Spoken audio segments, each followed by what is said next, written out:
Thank you, Ben. And thank you everybody for joining us here today. We really appreciate you taking the time to join us and listen to the talks.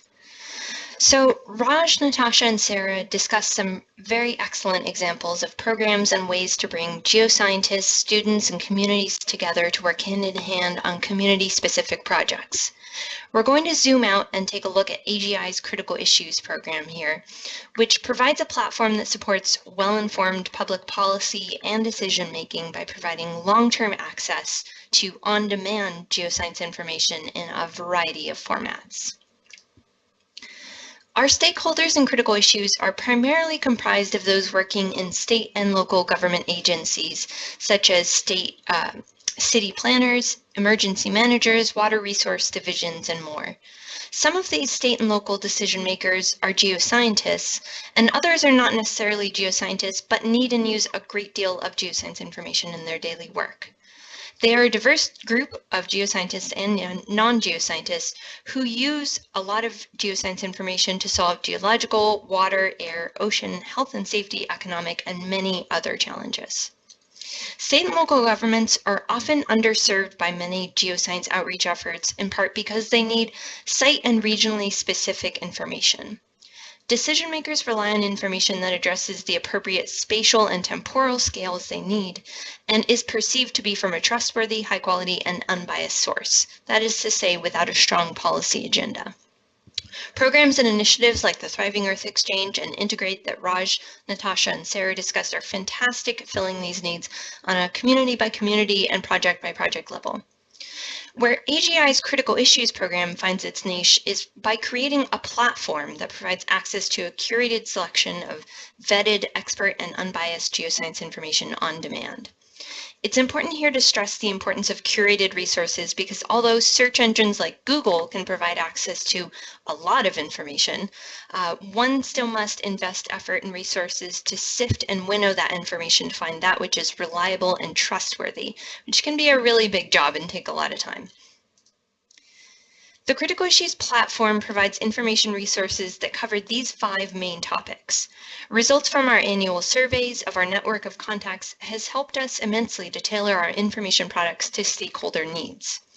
As a result, we have developed our information products in the format of those commonly used by state and local decision makers, which use information from the types of trusted sources that those state and local decision makers actually use and go to, and are easily discoverable via search engines. So I'll give them a few examples of those here. The types of information products that Critical Issues produces include answers to common questions about geoscience topics, more in-depth fact sheets and case studies, and a curated collection of data-rich maps and visualizations. Our products focus on geoscience-related problems that commonly affect many areas of the U.S. and not only give information directly to the reader, but also link to additional sources of freely available information from credible sources. Users can either read information online or, in the case of fact sheets and case studies, download and print them for their use. And I'll be talking a little bit more about that towards the end of this talk. We also produce live webinars on topics at the intersection between geoscience and society, such as the webinar you're listening to right now, which are recorded and made freely available on our website and YouTube channel. We publish occasional special publications, and we also recently launched the Geological Surveys database, which is a full-text searchable database of over 13,000 publications from the state geological surveys and the USGS. Webinars and special publications allow for more focused attention to be paid to a question or topic and give us the opportunity to host both geoscientists and decision makers to talk about their work with a broad audience. The vast majority of website traffic, nearly 80% that we experience in Critical Issues, is from website visitors who find information resources on the Critical Issues platform by searching for topics first on search engines and then clicking on links through to our web pages. Once within the Critical Issues web pages, users can either browse related resources on our site or link out to external websites such as federal and state agencies and other organizations working on geoscience issues.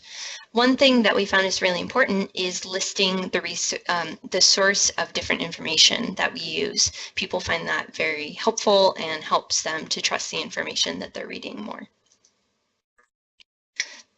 Here on the right are some examples of the types of federal and state agency resources that users click to from Critical Issues web pages, which include climatology, soil conservation, energy or mineral resources, environment, emergency management, and much, much more. Now, state and local decision makers not only use the Critical Issues platform as an information source, but they also contribute information to it, whether by presenting at webinars, contributing to fact sheets and case studies, or providing resources that can be showcased in the Maps and Visualizations collection, research database, or as part of the Frequent Questions Learn More sections. This allows us to provide greater discoverability of projects like those in the Thriving Earth Exchange to a wider audience that may be working on similar issues, but they may not be aware that 3 states over, the same kind of work is already underway or completed, and they can look over what that community did and then learn from it and apply some similar solutions to their own problems.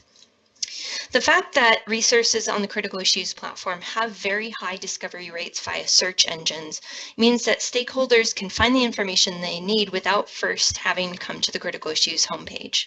They can link directly into the web pages that have the information they need from search engines, explore related resources if they want, and move on armed with new information.